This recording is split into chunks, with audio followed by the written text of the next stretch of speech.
श्री सुतौवाच सुखी वर्णन करे 5मा अध्याय में प्रारंभ 5मा अध्याय में प्रसाद नो महिमा बताई के भगवान नो प्रसाद छे ने ई केटलो पवित्र छे। पूर्वे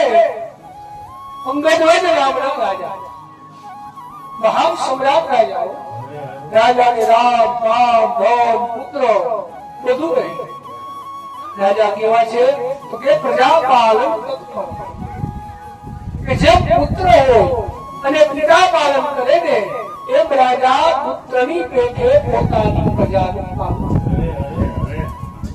એક દિવસ રાજા ઘોડા પર સવાર થઈ જંગલમાં મરિયા કરવા શિકાર કરતા બપોરે મધ્યાહનો સમય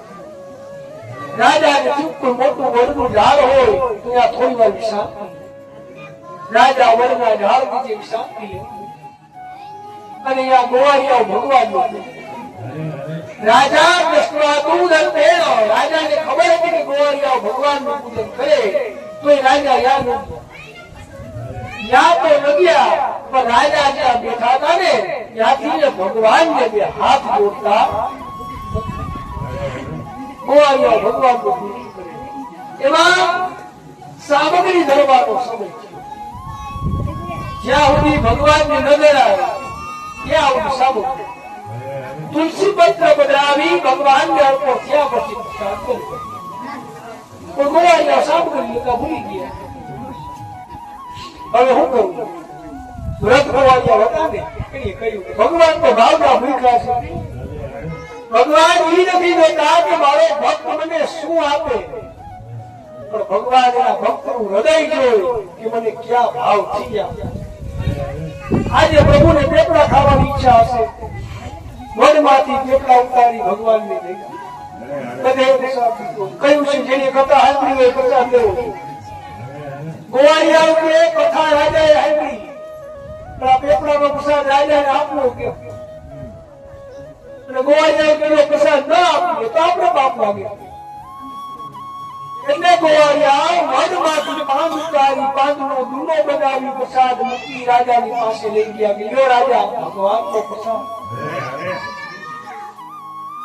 રાજાએ પ્રસાદ સામું જોયું તા તો રાજાને અહંકાર અભિમાન રાજ્યનો મોહ રાજા કે મારા રાજમાં બધી જાતના ભોજન અને આ પેપડાનો પ્રસાદ ખાવ राजा प्रसाद रोत्याग કર્યો भगवान के मारे प्रसाद नो महिमा बताओ जो राजा प्रसाद नो त्याग करे तो प्रसाद नो महिमा क्यों बते जो राजा है जाता बाबे भगवान के राजा के चमत्कार देखाड़ो राजा राज्य में आज्ञा ने तो राजा के राज्य में साव अंधकार होवा मळ्यो एना बधाय पुત્રો गांजा गेला जेवा થઈ ગયા બોલાવે તો જવાબ આપતા राज्य में बीजो राजा राज करवा लई गयो आવું દ્રશ્ય રાજાએ જોયું राजा की एवो कोई बलवान राजा નથી કે મારી સામે યુદ્ધ કરી અને મારું રાજ્ય જીતી મારાથી કોઈ અપરાધ થયો છે એટલે રાજાને તરત યાદ આવ્યું કે મેં ઓલા ગોવાળિયાના પ્રસાદ નો ત્યાગ કર્યો રાજા પાપનો પ્રાયશ્ચિત કરવા પાછા જંગલમાં ગયા गोवारिया के प्रसाद आपो गोवारिया के प्रसाद में खाई जो प्रसाद कोईना पगे टकराए तेनो पाप उठे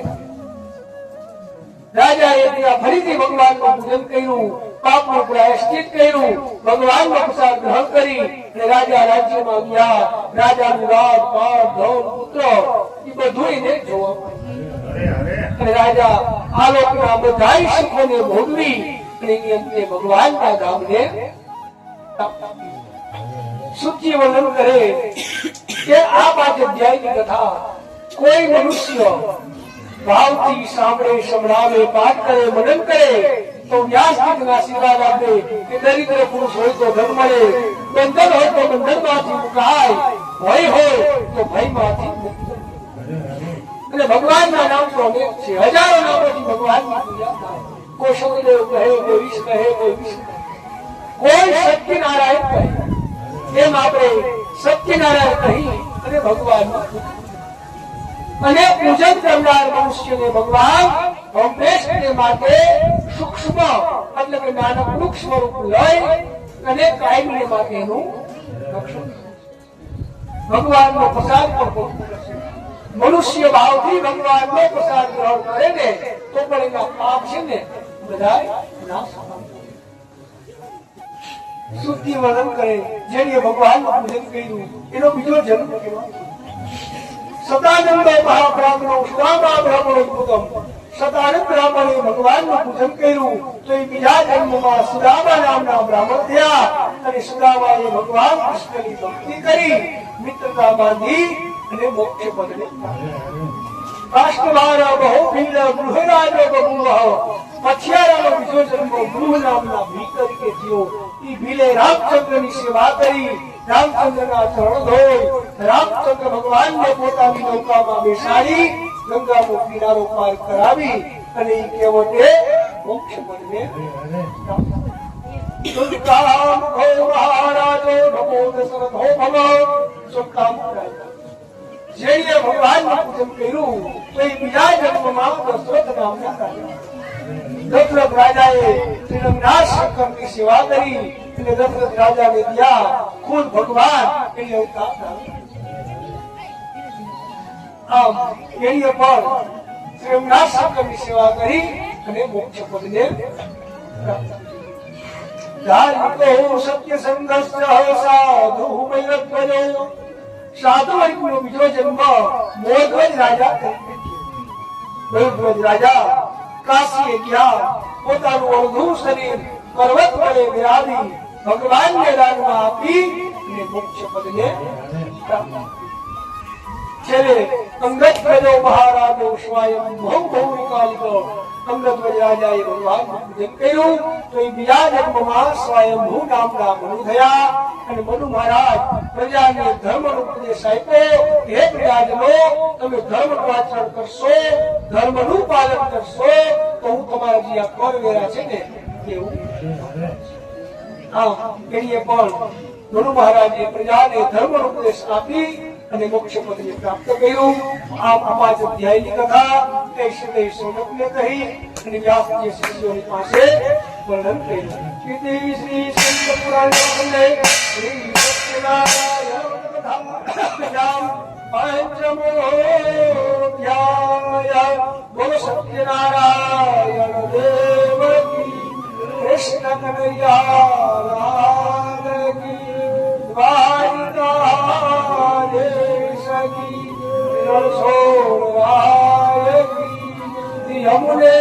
મહારાણી કી, વલ્લભાધીશ કી, રામચંદ્ર ભગવાન કી, હનુમાનજી મહારાજ કી, માતા પિતા ગુરુદેવ કી. ઓમ નમઃ પાર્વતી પતયે.